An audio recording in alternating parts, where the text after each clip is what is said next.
అందరికీ నమస్కారం. ఈరోజు కథ విడువనులే చెలి పార్ట్ 19. రచించిన వారు నళిని గారు. ఇక కథలోకి వెళ్తే, ఆఫీస్ టైం అయిపోయిన నెక్స్ట్ మినిట్ అతనికి కాల్ చేసింది సంజన. కాల్ లిఫ్ట్ చేసి హా బేబీ అంటూ బైక్ స్టార్ట్ చేసి వస్తున్నాను, ఇప్పుడే స్టార్ట్ అయ్యాను అని చెప్పాడు అభి. ఓకే త్వరగా వచ్చేయి, ట్రాఫిక్ లేకపోతే 15 మినిట్స్లో నీ ముందుంటాను. కానీ ఎక్కడికి వెళ్దాం అనేది ఏమైనా ఆలోచించావా అని అడిగాడు బైక్ స్పీడ్ పెంచుతూ. డాడీ బిజీ అంటబి, బయటకు వద్దు, ఇక్కడే మాట్లాడుకుందాం అంటున్నారు అని చెప్పింది మూతి బిగించి. ఇట్స్ ఓకేరా, దానికి నువ్వెందుకు ఫీల్ అవుతున్నావు, వాళ్ళ ప్రాబ్లమ్స్ వాళ్ళకి ఉంటాయి కదా అన్నాడు. సరేలే, నువ్వు జాగ్రత్తగా రా. ఓకేరా, బాయ్ అంటూ కాల్ కట్ చేసి సంజన వాళ్ళ ఇంటి దారి పట్టాడు అభి. కాసేపటికి ఇంటి ముందు బైక్ ఆగిన శబ్దానికి బాల్కనీలోకి వచ్చి చూసి హాయ్ అభి అంటూ చేతులు ఊపింది హ్యాపీగా సంజన. బైక్ దిగి హాయ్ అంటూ తిరిగి ఆమెకి చేయి ఊపి నవ్వుతూ లోపలికి నడిచాడు బైక్ కీస్తో. వెంటనే పైనుండి కిందికి హుషారుగా పరిగెత్తి ఎదురుగా వస్తున్న అభిని హత్తుకుంది సంతోషంగా. తనని చూస్తేనే ఆమెలో కలిగే హ్యాపీనెస్ చూసిన ప్రతిసారి అభికి విచిత్రంగా ఉంటుంది. ఆ సమయంలో ఎంతగా ఆమె కళ్ళు మెరుస్తాయి అంటే ప్రపంచంలో ఉన్న రంగులన్నీ తన కళ్ళలోనే కనపడతాయి అభికి. అందుకే ఆమె ప్రేమ అంటే అతనికి పిచ్చి. గట్టిగా చేతుల్లో ఆమెని చుట్టేసి లవ్ యూ బేబీ అని చెప్పాడు హస్కీగా చెవి దగ్గర చిన్నగా. నవ్వుతూ అతన్ని వదిలి లవ్ యూ టూ అంటూ బుగ్గకి ముద్దు పెట్టింది ఆమె. చిన్నగా నవ్వుతూ తల పక్కకి తిప్పుకోగానే కాల్ మాట్లాడుతూ వస్తూ కనిపించారు సంజన ఫాదర్. అభిని చూసిన ఆయన కాల్ కట్ చేసి హాయ్ అభి అంటూ వచ్చారు దగ్గరికి. Hi uncle, how are you అంటూ ఆయన చేతిలో చేయి కలిపాడు నవ్వుతూ అభి. ఐమ్ ఫైన్, ఫోటోలో కంటే బయట ఇంకా బాగున్నావు అంటూ అభి భుజం మీద చేయి వేసి కింద నుండి పైకి అతన్ని అబ్జర్వ్ చేశాడు ఆయన. చిన్న నవ్వు నవ్వి ఊరుకున్నాడు అభి.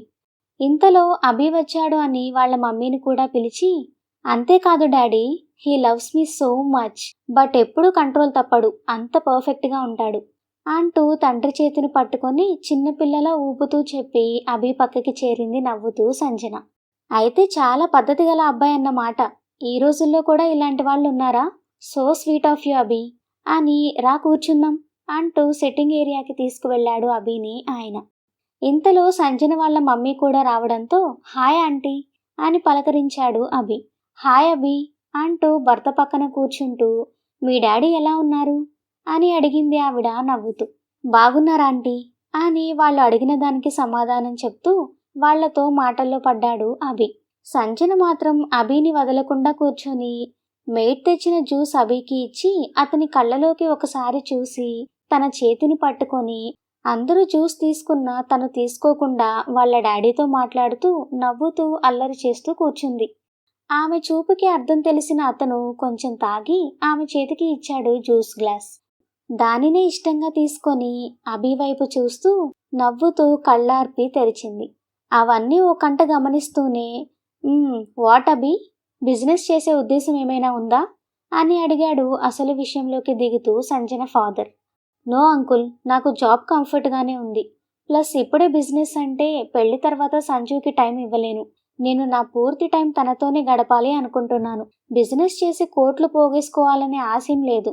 ఆ కోట్లకి బదులు కోట్లు విలువ చేసి మీ అమ్మాయి ప్రేమని సంపాదించాలి అనుకుంటున్నాను అంటూ సంజన చేతిని తన చేతిలోకి తీసుకున్నాడు.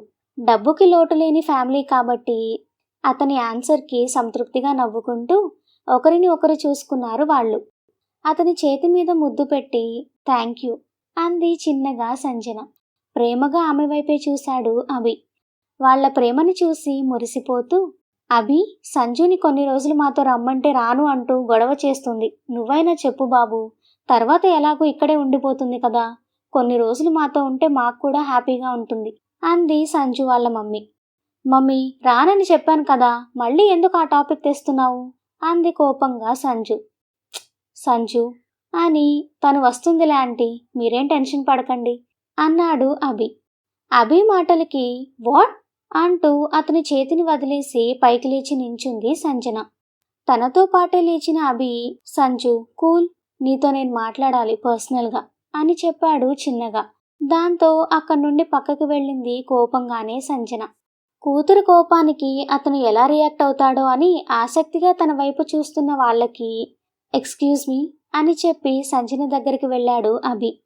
కింద ఉన్న గెస్ట్ రూమ్లోకి వెళ్ళిన సంజన దగ్గరికి వెళ్ళిన అభి కోపంగా అటు తిరిగి నిలబడి ఉన్న ఆమెను చూసి నవ్వుతూ సంజు అంటూ తన భుజం మీద చేయి వేశాడు. కానీ కోపంగా ఉన్న సంజు అతని చేతిని తోసేసి మళ్ళీ అలాగే నిలబడింది. దాంతో సంజు నీకొక విషయం చెప్పాలి అని అన్నాడు సీరియస్ వాయిస్తో అభి. ఏంటది అని అడిగింది వెనక్కి తిరిగి ముడిచిన మొహంతో సంజన. ఏమండి, సంజు అభి దగ్గర కూడా ఇంత మొండిగా బిహేవ్ చేస్తుంది, దానివల్ల ముందు ముందు ప్రాబ్లం ఏం రాదంటారా అని అడిగింది సంజన వాళ్ళ మమ్మీ. "హహహ, వాళ్ళిద్దరి పరిచయం ఈ రోజుది కాదు సునీత, నువ్వింతలా భయపడ్డానికి.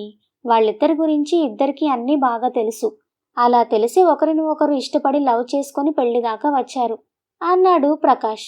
కానీ ఇంత మొండితనంకి అభిలో ఓపిక ఎన్ని రోజులుంటుంది చెప్పండి. పరిస్థితులు ఎప్పుడూ ఒకేలా ఉండవు కదా. అందుకే సంజు కొంచెం మారితే మంచిదేమో అనిపిస్తుంది అంది టెన్షన్గా సునీత. సునీ, నువ్వు అనవసరంగా టెన్షన్ పడుతున్నావు. వాళ్ళిద్దరికీ నచ్చినప్పుడు మధ్యలో మనం దూరడం కరెక్ట్ కాదు. బట్ నీ టెన్షన్లో అర్థం ఉంది కాబట్టి సంజుతో మాట్లాడదాంలే అన్నాడు ప్రకాష్. ఆడపిల్ల మన ఇంట్లో ఎంత యువరాణి అయినా అత్తగారింట్లో మాత్రం మహారాణిలా డిగ్నిటీగా ఉంటేనే తనకి అందం గౌరవం కూడా అండి అని చెప్పింది భర్తకి. శ్రావణి గురించి పూర్తిగా చెప్పి తాను ఉన్న సందిగ్ధం కూడా చెప్పి ఏం చేయాలో అర్థం కావడం లేదు సంజు అంటూ బెడ్ మీద దిగులుగా కూర్చున్నాడు అభి. అయ్యో పాపం కదా అభి అంటూ వచ్చి అతని పక్కన కూర్చుంది సంజు. పాపం కాదురా, తనని చూస్తే జాలిగా ఉంది అన్నాడు ఆమె చేతి మీద చేయి వేసి. మరి ఇన్ని రోజులు తనని తప్పుగా ఎలా అనుకున్నావు అభి? అదే అర్థం కావడం లేదురా. అప్పుడు ఉన్న కోపంలో ఇవన్నీ నేనేం ఆలోచించలేదు. ఇప్పుడే కదా తెలుస్తుంది. మరిప్పుడు ఏం చేయాలనుకుంటున్నావు? ఏం చేసినా తనకి న్యాయం చేయాలి సంజు. తన లైఫ్ హ్యాపీగా ఉండేలా సెట్ చేయాలి.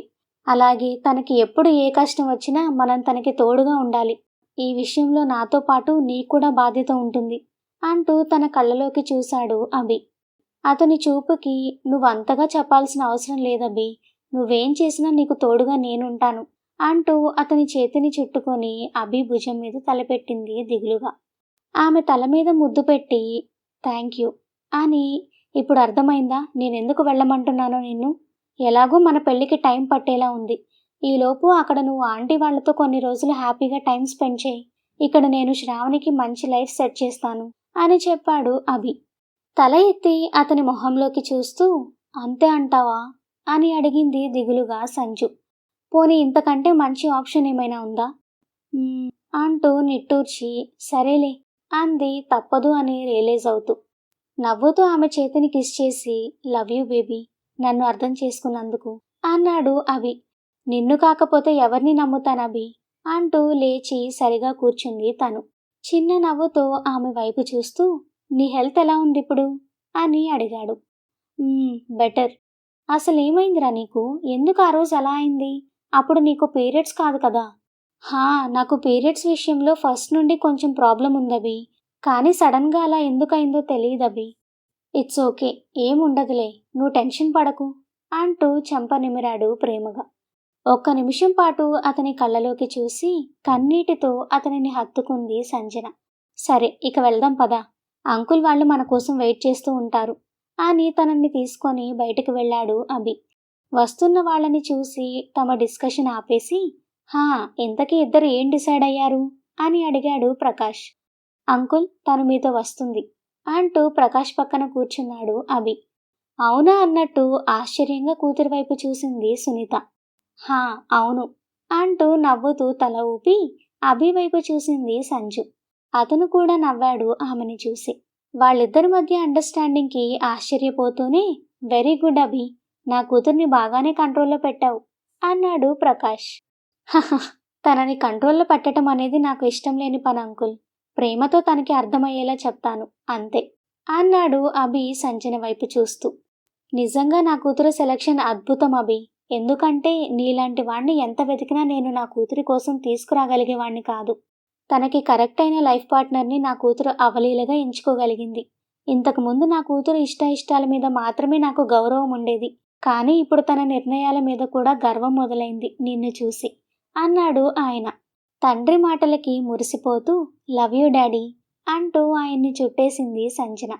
హహహ, అభిని ఇంటికి పిలిచి నువ్వు నేను ఇలా టైం వేస్ట్ చేస్తూ ఉంటే పాపం డిన్నర్ చేయడానికి రేపవుతుందేమో. పదండి బేబీ డిన్నర్ చేద్దాం అంటూ కూతురి భుజం చుట్టూ చేయి వేశాడు ప్రకాష్. ఓ గాడ్, నేనసలు ఆ విషయమే మర్చిపోయాను అంటూ అభి దగ్గరికి వెళ్ళి అతన్ని పైకి లేపి డైనింగ్ ఏరియా వైపు నడిపించింది సంజన. సంజన వాళ్ళ దగ్గర నుండి అభి ఇంటికి రావడానికి చాలా లేట్ అయింది. తను లేటుగా వస్తాడు అని తెలియని శ్రావణి మాత్రం అతని కోసం ఎదురు చూస్తూ కూర్చుంది ఒంటరిగా. తినేసి తన రూమ్కి వెళ్ళిపోయిన శరత్ 11 దాటిన తర్వాత మంచినీళ్ల కోసం బయటకు వచ్చేటప్పటికి హాల్లోనే కూర్చొని కునుకుపాట్లు పడుతూ ఉన్న ఆమెను చూసి, అమ్మ శ్రావణి, అభికి ఆలస్యం అవుతుందేమో, నువ్వు తినేసి పడుకోమ్మా అని చెప్పాడు. పర్లేదు మావయ్య, నేనుంటాను. బయటకు వెళ్ళిన మనిషి ఇంటికి రాకుండా నేను పడుకోలేను. మా ఇంటి దగ్గర కూడా అంతే. తమ్ముడు త్వరగానే వచ్చేస్తాడు, కానీ నాన్నగారే బయటికి వెళ్ళి ఆలస్యంగా వస్తారు. ఆయన ఇంటికి వచ్చే వరకు నాకేమో నిద్ర పట్టదు. ఇలా ఎదురు చూస్తూనే ఉండేదాన్ని. ఇదంతా నాకు అలవాటే మావయ్య, మీరెళ్ళి పడుకోండి అని చెప్పింది. కొడుకు తీరుకి, కోడలి అమాయకత్వానికి నిట్టూర్చి అక్కడి నుండి వంటగదిలోకి వెళ్ళబోయాడు శరత్. అది గమనించి, ఏమైనా కావాలా మావయ్య అని అడిగింది శ్రావణి. మంచినీళ్లు కావాలమ్మా. అయ్యో, మీ గదిలో పెట్టాను మావయ్య, చూసుకోలేదా మీరు? అవునా, చూడలేదులేమ్మా అంటూ తన అవసరాలు ముందుగానే గుర్తిస్తున్న కోడలు తల నిమిరి అక్కడి నుండి తన గదికి వెళ్ళిపోయాడు శరత్. మామగారు లోపలికి వెళ్లడంతో నిద్రమత్తు వదలడానికి కిచెన్లోకి వెళ్ళి మొహాన్ని కడుక్కొని వచ్చి మళ్ళీ హాల్లో కూర్చుంది శ్రావణి. అయినా కూడా నిద్ర ఆగకపోవడంతో ఇలా కాదని టీవీ పెట్టుకొని కూర్చుంది ఈసారి. అలా అలా నిద్రని ఆపుకోవడానికి నానా పాటలు పడుతూ ఉండగా అభి బైక్ సౌండ్ వినపడి టీవీ ఆఫ్ చేసి కళ్ళు నలుపుకుంటూ వెళ్ళి డోర్ ఓపెన్ చేసింది శ్రావణి.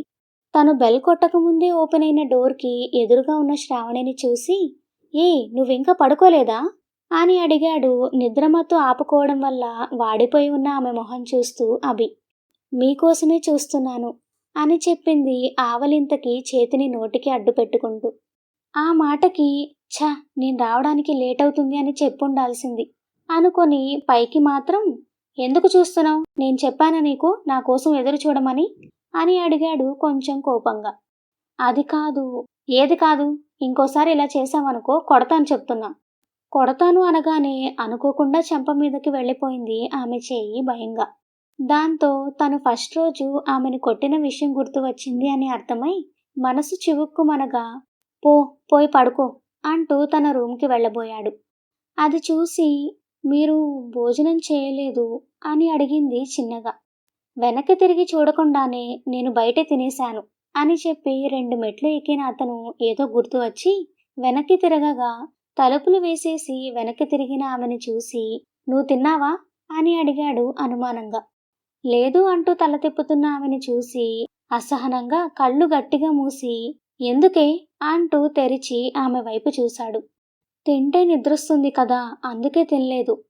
ఉహ్, ఇది ఇంత ఇన్నోసెంట్ అయితే ఎలారా దేవుడా అనుకుంటూ టైం చూస్తూ, సరే ఇప్పుడైనా వెళ్ళి తిను అన్నాడు చిన్నగా. అతను తినేశాను అని చెప్పడం, పైగా తనకి కూడా టైం దాటిపోయి ఆకలి లేకపోవడంతో వద్దు ఆకలిగా లేదు అని అంది. ఏయ్, కొట్టానంటే దెబ్బకి చచ్చిపోతావు. ఆకలి లేకుండా ఎలా ఉంటుందే? హా, పద మర్యాదగా ముందు తిని ఆ తర్వాత వెళ్ళి పడుకో అంటూ తను కూడా డైనింగ్ టేబుల్ వైపు నడిచాడు అభి. ఇంక తినను అంటే ఈసారి నిజంగానే కొడతాడేమోనని అతని వెనకే నడుస్తూ, అయ్యో పర్లేదండి, పోనీ నేను తింటాను, మీరు వెళ్ళండి, అసలే అలసిపోయి వచ్చి ఉంటారు కదా అని అంది శ్రావణి. తను లేకపోతే ఆమె తినదని తెలిసిన అభి, నోరు మూసుకొని పద అన్నాడు. దాంతో తప్పక డైనింగ్ టేబుల్ మీదనే ఉన్న అన్నం కూర కొద్ది కొద్దిగా పెట్టుకొని అభి వైపు చూసింది. చైర్లో కూర్చున్న అతను తినమన్నట్టు చూడడంతో అతని ఎదురుగా కూర్చుని తినడం మొదలుపెట్టింది. ఆ ప్లేట్లో ఉన్న కొంచెం తిని, ఇంకొద్దండి అని చెప్పింది దీనంగా. టైం దాటిపోవడంతో తినబుద్ధి కావడం లేదేమో అనుకుంటూ, చూడు ఇప్పటికీ ఊరుకుంటున్నా, ఇంకొకసారి తినకుండా ఇలా నిద్రపోకుండా అర్ధరాత్రి వరకు దెయ్యంలా కూర్చున్నావో ఇంకోసారి ఊరుకోను అని చెప్పాడు సీరియస్గా. అతని కోపానికి దడుస్తూ అలాగే అంటూ తల తిప్పింది మెల్లగా. ఇక వెళ్ళి పడుకో. ఇవన్నీ ఇక్కడి నుండి తీయాలి అని గొణిగింది తిడతాడేమో అనే భయంతో. ఏం అవసరం లేదు, ఇక్కడే ఉంటాయి, వెళ్ళి పడుకో అని విసుక్కున్నాడు అభి. దాంతో అక్కడి నుండి వేగంగా తన గదిలోకి వెళ్ళిపోయింది శ్రావణి. ఆమె వెళ్ళిపోయిన తర్వాత తన రూమ్కి వెళ్ళి ఫ్రెష్ అయి వచ్చి బెడ్ మీద వాలి శ్రావణి గురించి ఆలోచించడం మొదలుపెట్టాడు. అలా 4 రోజులు గడిచిపోగా సంజన అమెరికా వెళ్లే వరకు తనతో టైం స్పెండ్ చేయడం కోసం ఆఫీస్ తర్వాత తన దగ్గరికి వెళ్తున్నాడు అభి. ఇంకో పక్క అభి తన కోసం ఎదురు చూడొద్దు అని చెప్పినా అతనికి తెలియకుండా అతని కోసం ఎదురు చూస్తూ పడుకోవడం లేదు శ్రావణి. ఇదిలా నడుస్తూ ఉండగా ఆ కాలనీలోని సీనియర్ సిటిజన్స్ అందరూ కొన్ని రోజులు తీర్థయాత్రలకి వెళ్లాలని ప్లాన్ రెడీ అయిపోయారు. ఇంట్లో పరిస్థితులు అనుకూలంగా లేని శరత్ మాత్రం నేను రాను అని చెప్పగా అందరూ కలిసి ఆయన మీద ఒత్తిడి తెచ్చి మొత్తానికి ఒప్పించారు. దాంతో కొడుకు ఆఫీస్ నుండి వచ్చిన తర్వాత విషయం చెప్పాడు శరత్. వెళ్ళొచ్చు కదా డాడీ, ఎందుకు రాను అన్నారు అని అడిగాడు అభి. వాళ్ళందరిలా నాకు అన్నీ బాగానే ఉంటే వెళ్ళను అనేవాణ్ణి కాదభి. కానీ అమ్మాయి ఏమో ఈ ఊరికి కొత్త, ఇక నువ్వేమో తను ఒకటి ఇంట్లో ఉంటుంది అన్న విషయం కూడా మర్చిపోయి ఈ మధ్య లేటుగా వస్తున్నావు. ఆ పిచ్చి పిల్లేమో తినకుండా నిద్రపోకుండా నీకోసం ఎదురు చూస్తూ ఉంటుంది. ఏదేమైనా నేను ఇంట్లో ఉంటున్నాను కాబట్టి తనకి కాస్త తోడుగా ఉంటున్నాను, లేదంటే తను ఒంటరిగా ఫీల్ అవుతుంది కదా. పాపంరా, తనని అలా బాధ పెట్టకు. నువ్వు కాదు అంటే నీ మీద భయంతో అయినా తను ఎదురు చూడడం మానేస్తుంది అనుకుంటున్నావేమో. అది నీ పిచ్చి ఆలోచన మాత్రమే. తను నీకు కనపడేలా బయట కూర్చొని నీకోసం చూడకపోయినా నువ్వు వచ్చే వరకు తన గదిలో కూర్చొనైనా సరే నీకోసం ఎదురు చూస్తూ ఉంటుంది. అంత పిచ్చిదిరా నా కోడలు. ఒకసారి నా అనుకుంటే చాలు అలాగే ప్రాణాలు పెట్టేసుకుంటుంది. తండ్రి మాటల్ని బట్టి శ్రావణి అలా ఎందుకు చేస్తుంది అని ఆలోచిస్తూ, సారీ డాడీ, ఇంకోసారి ఇలా జరగకుండా చూసుకుంటాను. మీరు వచ్చే వరకు తనని జాగ్రత్తగా చూసుకునే బాధ్యత నాది. మీరు హ్యాపీగా వెళ్ళిరండి అని చెప్పి తన రూమ్కి వెళ్ళిపోయాడు అభి. మామగారు ఊరు వెళ్తున్నట్టు చెప్పడంతో ఆ రోజు మొత్తం ఒక్క నిమిషం కూడా ఖాళీ లేకుండా ఆయన కోసం తినడానికి చాలా రకాలు చేస్తూ వంటింట్లోనే గడిపేసింది శ్రావణి. అది చూసి ఎందుకమ్మా ఇంత కష్టపడుతున్నావు, అసలు ఇవన్నీ నేను తినగలనా అన్నాడు శరత్. ఎందుకు తినరు, తినండి మావయ్య, నేను బాగా చేస్తాను పిండి వంటలు అని చెప్పింది సంతోషంగా శ్రావణి. హహహ, పిచ్చి తల్లి, నువ్వు బాగానే చేస్తావమ్మా, నేను తినలేను అంటున్నాను. అదేం కుదరదు, మీరు మళ్ళీ తిరిగి వచ్చేటప్పటికి ఇవన్నీ అయిపోయి ఉండాలి, లేదంటే నేను ఊరుకోను అని చెప్పింది చిన్నపిల్ల బెదిరించినట్టు. కోడలి ప్రేమకి నవ్వుకుంటూ, అప్పుడెప్పుడో నేను చిన్నప్పుడు మా అమ్మ కోప్పడి మరీ పెట్టేదిలా. ఆ తర్వాత మీ అత్తయ్య నేను టైం చూసుకునే పని లేకుండా అన్నీ నాకు కరెక్ట్గా చేసి పెట్టేది. ఇప్పుడు నాకు కూతురు లేదనే బాధ తీర్చడానికి అన్నట్టు దేవుడు నిన్ను పంపిస్తే నువ్వేమో నాకే తల్లివై నన్ను చంటి బిడ్డలా చూస్తున్నావా. నీది కల్మషం అంటని స్వచ్ఛమైన మనసు తల్లి అంటూ కోడలి తల నిమిరాడు ప్రేమగా. మావగారి మాటలకి నవ్వుకుంటూ మళ్ళీ పనిలో పడింది శ్రావణి. తండ్రికి మాట ఇచ్చినట్టుగా తర్వాత రోజు ఎప్పటిలానే టైంకి ఇంటికి వచ్చాడు అభి. అప్పటికే హాల్ మొత్తం లగేజీలు పేర్చి ఉండడంతో వాటిని ఆశ్చర్యంగా చూస్తూ లోపలికి వచ్చాడు. ఇంకా కిచెన్ నుండి ఒక్కొక్కటి బయటకు తీసుకువస్తున్న కోడల్ని చూస్తూ నవ్వుకుంటూ కూర్చున్న తండ్రి దగ్గరికి వెళ్ళి, ఏంటి డాడీ ఇదంతా అని అడిగాడు అర్థం కాక అభి. కొడుకు కూర్చోవడానికి ప్లేస్ ఇచ్చి పక్కకు జరుగుతూ, నా ఫుడ్డు అని చెప్పాడు ఆయన. వాట్ అంటూ అదిరిపడ్డాడు అభి. అప్పుడే అయిపోలేదు, ఇంకా చాలా ఉంది, నువ్వప్పుడే అలా షాక్ అయిపోకు అన్నాడు శరత్ నవ్వుతూ. ఇంతలో ఇంకో 2 లగేజీలతో బయటకు వచ్చింది శ్రావణి. అది చూసి, ఏంటే నీకేమైనా పిచ్చా, ఏంటివన్నీ అని అడిగాడు కోపంగా అభి. దాంతో చేతిలో ఉన్నవి కింద పెట్టి 2 చేతుల్ని కంగారుగా నలుపుకుంటూ, మామయ్య గారు తినడానికి అని చెప్పింది భయంగా. ఏంటి, వీటిని చూస్తే తినడానికి అన్నట్లేదు, అమ్మకానికి తీసుకెళ్తున్నట్టు ఉంది. అది కాదు, మావయ్యతో పాటు చాలామంది ఉంటారు కదా, వాళ్ళందరూ కలిసి మళ్ళీ తిరిగి వచ్చే వరకు మావయ్యని జాగ్రత్తగా చూసుకుంటారు కదా, అలాంటప్పుడు వాళ్ళ కోసం ఏదైనా చేసి పెట్టడంలో తప్పేముంది, అందుకే అందరి కోసం చేశాను అని చెప్పింది చిన్నగా. తన ఉద్దేశం మంచిదే అయినా తింగరతనానికి మాత్రం విసుగ్గా అనిపించింది అభికి. తల పట్టుకున్న కొడుకుని చూసి నవ్వుతూ, రే వదిలేరా, తనకి నచ్చినట్టు చేయనివ్వు అన్నాడు శరత్. దాంతో శ్రావణి వైపు ఒక సీరియస్ లుక్ ఇచ్చి అక్కడి నుండి లేచి తన రూమ్కి వెళ్ళిపోయాడు అభి. ఎర్లీ మార్నింగ్ శరత్ గారు ఊరు వెళ్తుండడంతో అందరూ త్వరగా తినేసి పడుకున్నారు. కొడుకు కోడలికి వేరువేరుగా ఎన్నో జాగ్రత్తలు చెప్పి పొద్దున 4 గంటలకి బస్సు ఇంటికి ముందు వస్తుంది అని రెడీ అవ్వడానికి వెళ్ళాడు శరత్. మావగారు బయలుదేరక ముందే లేచిన శ్రావణి ఆయన బయటకు వెళ్ళకముందే ఇంటి ముందు ముగ్గు పెట్టి ఆయన కోసం కాఫీ కలిపిచ్చి ఆ రోజుకి తినడానికి చపాతీలు కూర చేసి బాక్స్లో సర్ది ఇచ్చింది. దాన్ని అందుకుంటూ కోడలి తలని నిమిరి, జాగ్రత్తమ్మా, నేను చెప్పినవన్నీ గుర్తుపెట్టుకో అని చెప్పి లగేజీలన్నీ బయట పెడుతున్న కొడుకుతో కలిసి బయటకు వెళ్ళాడు శరత్. శ్రావణి ఇంటి గుమ్మం దగ్గరే ఆగిపోయి దిగులుగా చూసింది వెళుతున్న మామగారు. ఎప్పుడూ గుమ్మం దాటని తను తన వాళ్ళందరినీ వదిలిపెట్టి ఇన్ని రోజులు ఇక్కడ ఏ బాధ లేకుండా ఉంది అంటే అది కేవలం శరత్ గారి తండ్రి ప్రేమ వల్లే. అందుకే ఆయన వెళుతుంటే చాలా దిగులుగా ఉంది లోపల. అభి మాత్రం తండ్రిని బస్ ఎక్కించి వాళ్ళు బయలుదేరే వరకు ఉండి ఆ తర్వాత ఇంటికి వచ్చాడు. అప్పటికే స్నానం చేసి తులసి కోటలో దీపం పెడుతున్న శ్రావణిని చూసి, దీనికి ఈ వయసులో ఇదేం పిచ్చో, కాసేపు పడుకుందామని ఉండదా, పల్లెటూరు మొద్దు అనుకుంటూ తన రూమ్కి వెళ్ళి మళ్ళీ పడక వేసి రోజు ఆఫీస్కి వెళ్ళే టైంకి లేచాడు. అప్పటికే పని మనిషి పని చేసుకొని వెళ్ళిపోగా అభికి లంచ్ బాక్స్ రెడీ చేసి, మామగారు లేకపోవడంతో ఏం తోచక ఇంట్లో ఉన్న షో పీసెస్ అన్నీ క్లీన్ చేస్తూ కూర్చుంది శ్రావణి. అది చూసి కిందికి వస్తూ, ఏ పని చేయకపోతే నీకేం తోచదా ఏంటి, ఎప్పుడు చూడు ఏదో ఒకటి కెలుకుతూనే ఉంటావు అంటూ కిందకి వచ్చాడు అభి. రోజు అతను వచ్చే ముందే కాఫీతో రెడీగా ఉండే తను ఈరోజు ఏదో ఆలోచనలో పడిపోయి అభి విషయం మర్చిపోయింది.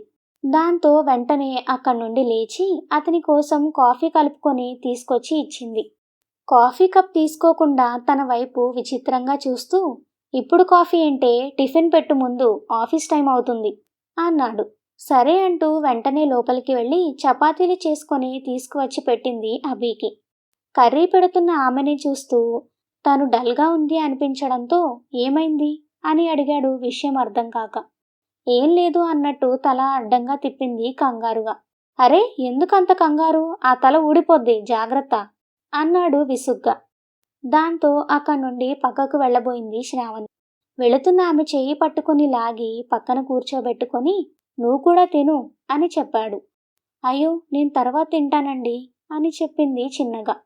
ఇంట్లో తండ్రి కూడా లేడు కాబట్టి ఆమె తినదేమోనని డౌట్ ఉండడంతో, లేదు ఇప్పుడే తిను అని చెప్పాడు కొంచెం సీరియస్గా అభి. అది కాదండి అని ఏదో చెప్పబోతున్న ఆమె వైపు సీరియస్గా చూడడంతో, తెచ్చుకుంటాను అంటూ కిచెన్లోకి వెళ్ళి 2 చపాతీలు తెచ్చుకొని అతని ఎదురుగా కూర్చుంది బిడియంగా. ఆమె తినే వరకు ఉండి ఆ తర్వాత ఆఫీస్కి వెళ్తూ, నేను సాయంత్రం 1 గంట లేటుగా వస్తాను, నువ్వు జాగ్రత్త, నీకు భయంగా అనిపిస్తే లలిత ఆంటీ దగ్గరకు వెళ్ళు అని చెప్పి ఆమె ఇస్తున్న లంచ్ బాక్స్ తీసుకొని వెళ్ళిపోయాడు అభి. స్టోరీ ఇంకా కొనసాగుతుంది. నెక్స్ట్ ఎపిసోడ్ కోసం మా ఛానల్ను సబ్స్క్రైబ్ చేసుకోండి. అలాగే స్టోరీ మీకు నచ్చినట్లయితే వీడియోని లైక్ చేసి కామెంట్ చేయండి. Thank you for listening.